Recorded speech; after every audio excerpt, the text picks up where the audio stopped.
Good morning on the West Coast, good afternoon on the East Coast, and welcome to 30 Minutes Better Business Results. I'm your host, John Witt, certified business coach, certified focal point business coach, published author, and a leader in the focal point international coaching organization.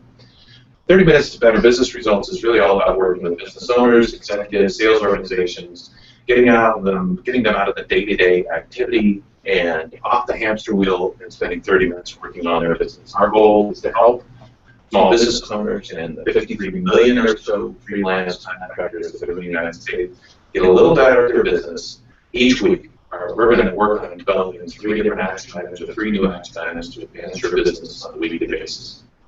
So today, we're joined by Nestor Mendoza. Nestor is back for the second time. Nestor, thanks for joining us. Thank you for having me, John. Nestor is the owner of Mechanical CA, and you worked back on the show in November or something. Last year. Right. Well, let's take a seat and we'll chat. Perfect.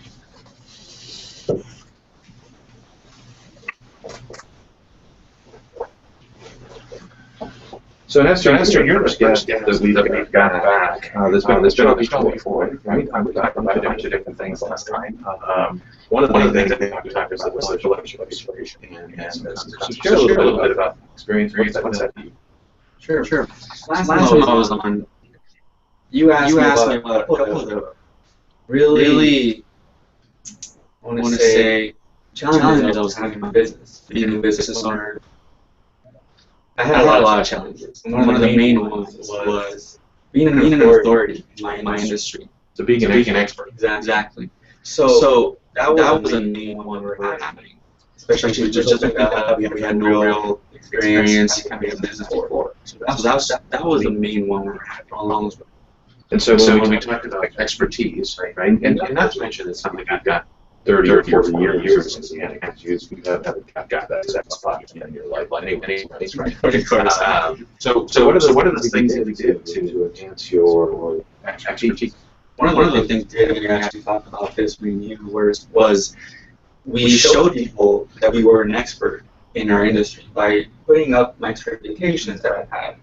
I'm a ASC certified master technician, and I have my certificates for that, so I put that up on the wall in my shop. Another one was we showed our extensive library of automotive repair material, and we put that on display. When people saw that, they trusted us more because they saw that we took our industry seriously. And you did some, we had a little bit of conversation around video back then, so tell the audience a little bit about what we've done from a video standpoint. So one of the things we wanted to actually show was how good we are and explain to our customers and the people that come into our shop the different types of repairs that we do. So what we did was we engaged a lot of our customers in an audience group setting. So I'm part of a group called BNI, and in that BNI group, I'm able to do a keynote speech. And in my keynotes, I'm able to explain different aspects of auto repair that helped us gain credibility, and it showed that we were an expert in our field. And so with this activity, right, have you noticed any different results in your business? Definitely. People come in and they don't question us anymore. They know that we're an authority in our field. And from a business results revenue standpoint, is it making a difference? Definitely. The more people trust you, especially in an industry like mine, the more they're willing to actually let us do what we need to do to their car. So now that they see that we actually know what we're doing, they trust us and they let us repair their car. Okay, and so from a revenue standpoint, what's going on? Have you noticed revenue differences in your business? Definitely. We're noticing about a 25% increase in sales every month since we actually had our first local point of better business. Wow, 25% increase in sales. So this is April, we were in November, that's in 6 months, right? And so you start to see that increase, and now it's 25% increase in sales, pretty valuable. Wow, that's amazing. Yeah. I'm excited for you in that action. So let's move into our regular format. Really appreciate that. You're sharing that information. You're the first one to do that. That's the second time, so that's pretty cool. Let's tell the audience, because we may have some people who don't know you that well right now, a little bit about the mechanical C. How did you get started in this business, and what are you attempting to achieve? I got started when I was 16 years old when I had my first car. I knew right away that I wanted to be a mechanic. So ever since then, I knew that I was going to open up a business. So it's been about 10 years in the field, and I got started working at a lot of different shops, and I went to a trade school and learned automotive and theory. After that, I went and worked at different automotive repair shops. I worked for a lot of dealers, and then I wanted to, finally open up my own business, and I did back in May. We're coming up on our 1 year anniversary. Your 1 year anniversary coming up. That's awesome. So it's been a long time coming, and for our future plans, we want to expand. We want to go and we want to grow into different cities and different states in the long run. Okay, so right now you're the Mechanic OC, because the Mechanic OC is in Orange County. And you're down in Mission Viejo, and if people wanted to find more about you, they could go to themechanicoc.com. Yes. Okay, cool. And you're in Mission Viejo, and we'll have some information on the website and through other things as to how to get in contact with you. When you talk about expanding to other cities, either owned franchises or a franchise model, right? Are you going to carry that same naming convention to the other areas? Yeah, so that's why we named it the Mechanic OC, because when we move it to, let's just say, Irvine, it'll be the Mechanic Irvine. Okay. The Mechanic Costa Mesa, the Mechanic LA, the Mechanic Inland Empire. So it'll be carried, our name will be carried with. Okay, so that's a pretty neat, simple moniker there. So tell the audience, I guess that's really key, tell the audience a little bit about what makes you different. What are the top 3 strengths that you guys have that makes you different than anybody else? The first one is honesty. Our industry is needed, unfortunately, so we definitely want to. Mechanics don't always have the best. Yeah, okay, got it. Honesty is the main one. So we try to actually provide a lot of information to customers that helps them trust us more. So honesty is a big one that we have. The second one is we're industry leader in European cars. So we know that European cars are the most advanced vehicles on the road today. So what we do is we are up to date with all the latest technology on all the new vehicles, all the new software, all the test equipment that we have is all up to date. So we're the leader in European vehicles. The third one is our customer service. Every time a customer comes into the door, we greet them within 5 seconds of them walking in. Every time someone calls, we always have the second ring. Anytime customers need us to do something out of the ordinary, like pick them up or drop them off at home. I rented my car, and you gave me a rental so I could get to a meeting while we were doing service work on my car. Yeah. So I mean, it's like that. I know you're a busy man. You're always busy. So I knew that you couldn't be waiting for your car for more than 2 hours. So I was like, I gotta get something to do. That's really nice. It was very helpful. I was able to go to my meeting and spend some time and get my car fixed at the same time. Yeah. So I mean, customer service is a big one for us, and we go above and beyond, doing things that we normally don't. A lot don't do. So our customers have a better experience with us. So that's pretty good. I like that you got a good handle on what European cars really need. You've got action sets associated with providing good customer service, and then you recognize that honesty is because so many people have questions. I don't know. They all conjure up these images that aren't necessarily positive, I guess is the way I would put it. So in terms of opportunities that you see coming up to you, where do you see coming up in your future, maybe even going out of the market? One of the big things that we're going to have is hiring staff. Starting May, let's say June, beginning of June, we're going to hire a mechanic.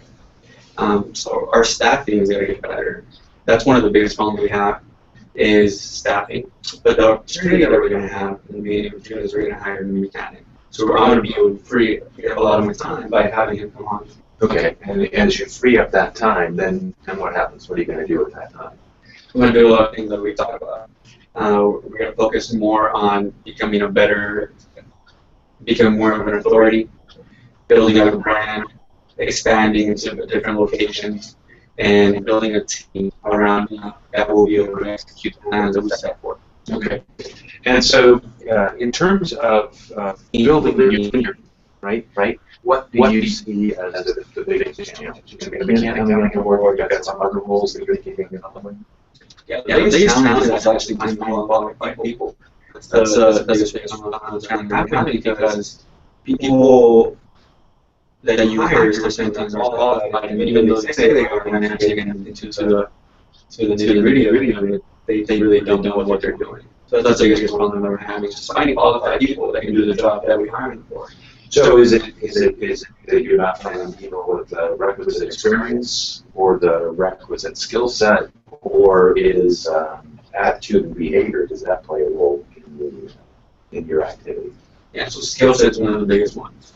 Because in my industry, the service is a main product. So if you can't fix the car, we don't have any business. So the skill set is really important. Second one is attitude, because you have to work with the customer, you have to work with your teammates, you have to work with the sales representative up front of the shop, you have to work with a lot of people. And if you can't get it done because you have a bad attitude, then you can't really be part of the team. So there are obviously people with skill sets out there. The question is, are they employed or not employed? Right? Are there unemployed people with the skill sets that you want? Right? Is that what you think? Is that a likely occurrence? Yeah, it definitely is.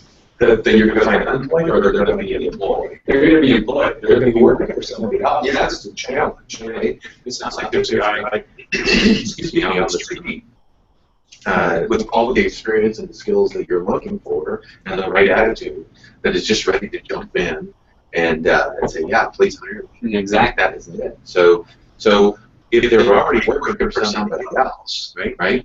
How do you find them? How do you find people that are interested in what it is that you do and what you offer?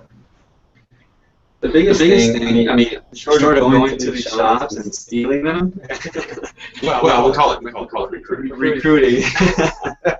One of the ways we want to recruit is we want to build a program that showcases our expertise in diagnosing and repairing vehicles. We want to put this program on our website and on YouTube. This program will consist of showing mechanics specifically how to fix and diagnose really hard check engine lights, diagnosing really hard problems that are hard to have. What we're intending to do is once we show that at our shop, that's the kind of work we do, we want those people that are interested in gaining that knowledge to come work with us. So you're offering an education package that they may or may not be able to get somewhere else. That might be different too. JB, if we get a chance, can we pull up the Gleicher's formula? And I want to talk about Gleicher's formula for behavioral change. So in a lot of businesses, behavioral change, so let's just back up, sales is a behavioral change model, right? So it's sort of like, buy my product, don't buy that product. Trade me your cash for the product that I have. That's a classic sales model, right?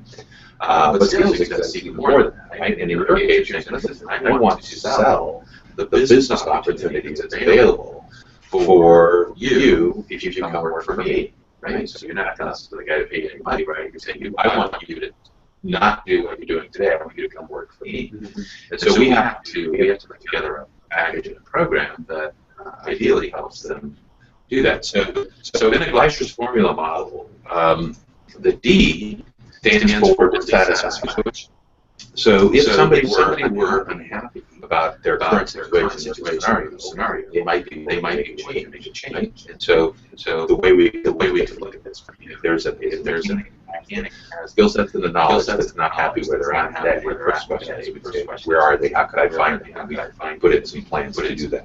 But they might be willing to change. Now, maybe you find that, maybe you don't find that. The second piece, which is what we kind of just outlined before, is the vision, right? If we don't have the right vision, so if somebody wants to achieve something more than what they have today, they might be willing to change, right? So if they're unhappy where they're at today, and all they want is something a little bit better, but sometimes they're not necessarily unhappy where they are today, but they really want something more. So they have, some level of contentedness where they're at today, but they want to achieve something more, right? They might be willing to change, right? And then the last piece to that is the first steps. So they have to understand how to go about this kind of thing.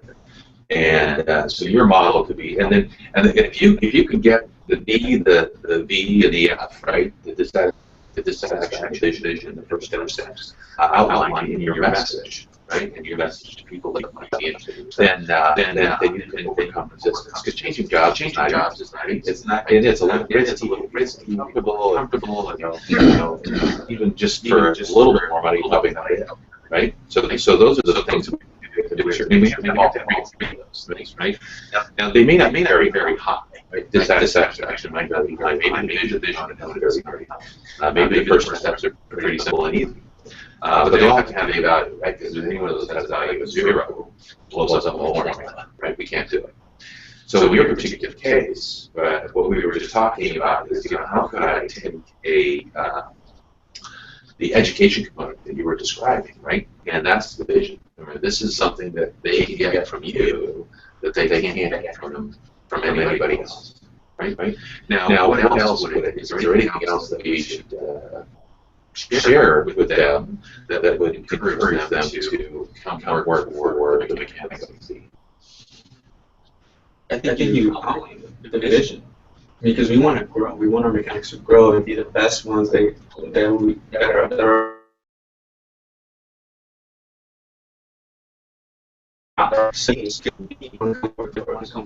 well, but if someone wants to say a great mechanic, and I mean, would he have the opportunity to be a head mechanic? If you're opening a franchise somewhere, would he have the opportunity to manage the manager, or even the general manager of the franchise? And definitely, he's got the right skill sets.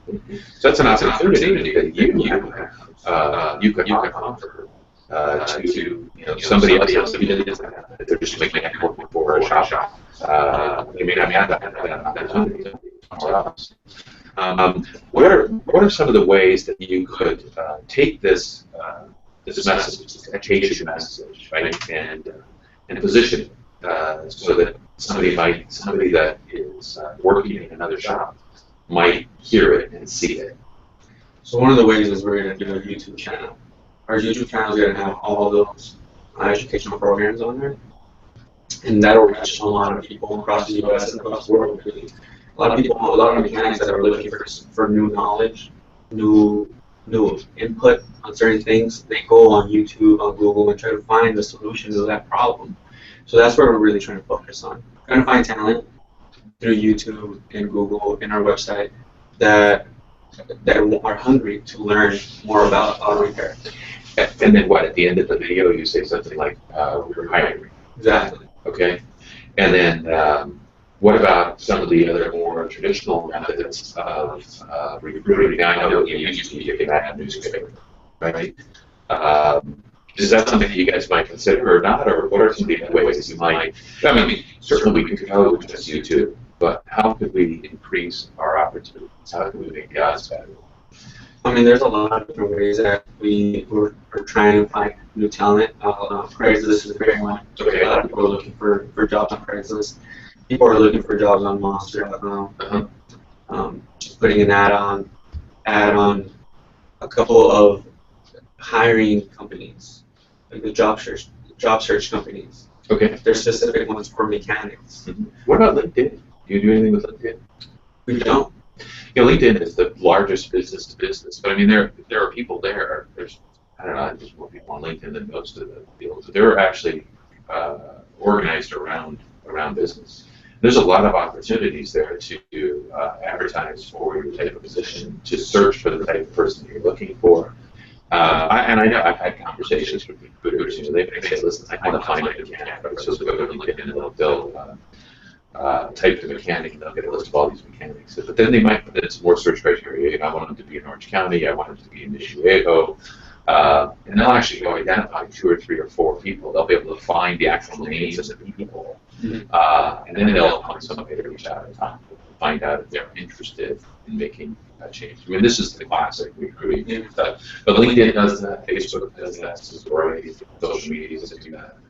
How else would you consider doing that? I mean, how do you think you could leverage your YouTube videos and all social media sites?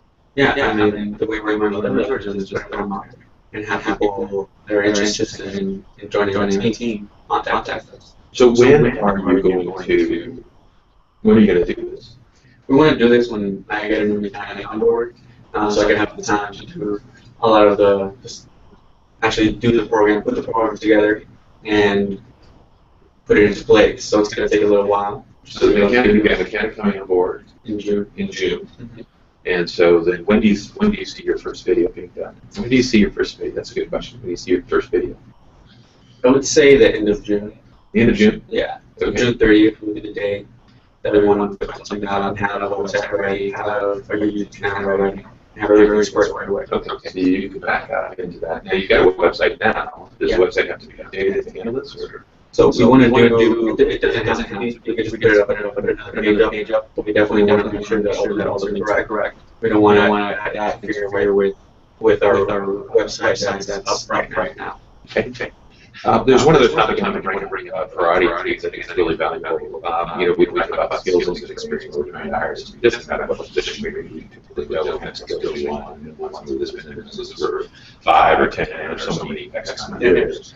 One of the challenges that I see with my clients is attitude, right? They'll get somebody that has the skill, has the experience, does have the right people attitude, that kind of thing. Is that anything you've ever experienced before? Definitely. Yeah. So, are you familiar with things like job benchmark? Have you done anything like that before? No, never.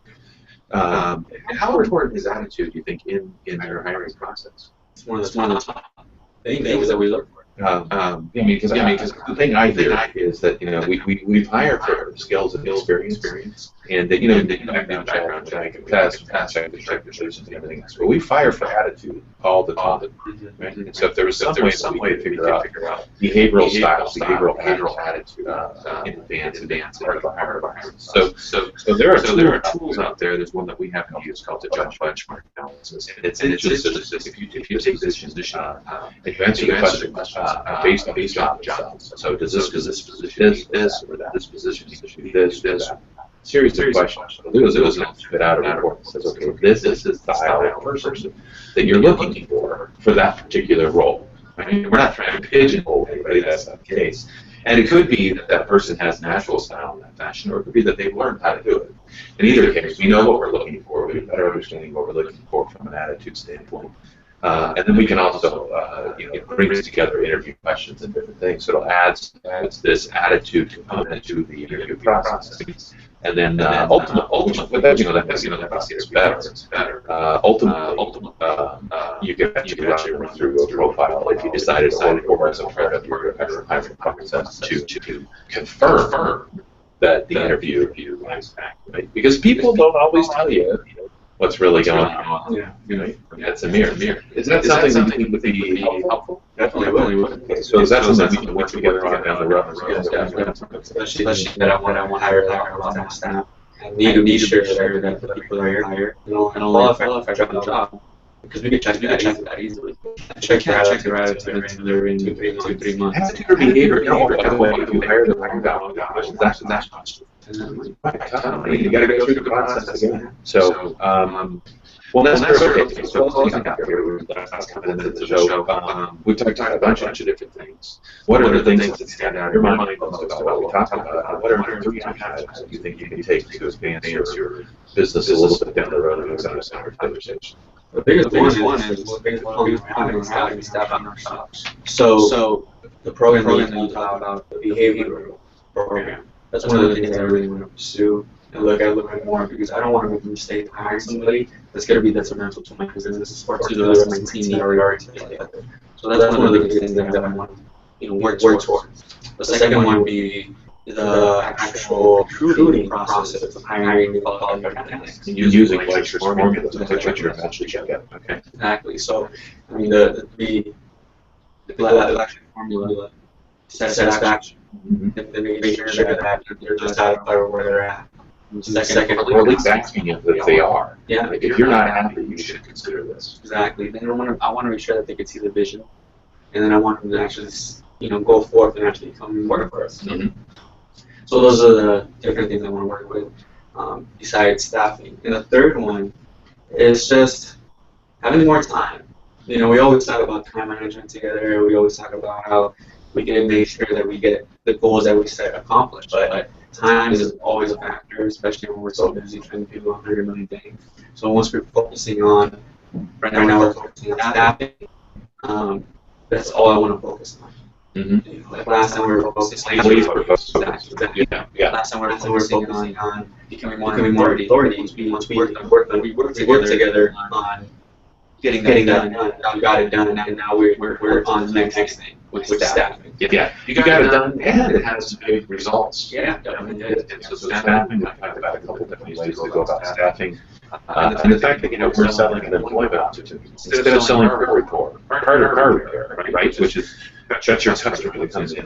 But now in order to go staffing, you have to sell a high quality employment opportunities. And you can do that through YouTube, LinkedIn, and all the other social media activities. Well, listen, that sounds really good. So how are you going to hold yourself accountable for doing that kind of stuff? That's the problem that we're also having, is holding ourselves accountable, because we do lose focus. It's really hard to run a business and also still try to grow, especially when we're so busy. I have to work on the cars and I have to talk to customers and do a lot of different things. So being accountable is really hard. So that's where I have to talk to you. Well, I'll tell you, Brian Tracy, who's a mentor and kind of how the that got started, talks about writing your goals down every day. We talk about putting things on a calendar, because that's how we're going to get things done. Especially things that are new and different, because we're really good at doing the things that we know. But when we want to add new things, it becomes really challenging. So those are a couple of different ways that you do that. And then just telling somebody else, right? You've done this on the video, you've done this with me. That's sort of help. So, Nestor, thanks so much for coming and joining us on the show. It's been a pleasure. My pleasure. All right. For those of you that are out there, benefited from this interview, we really appreciate your time and your attention. And thanks. Make it a great week. And see you next Thursday.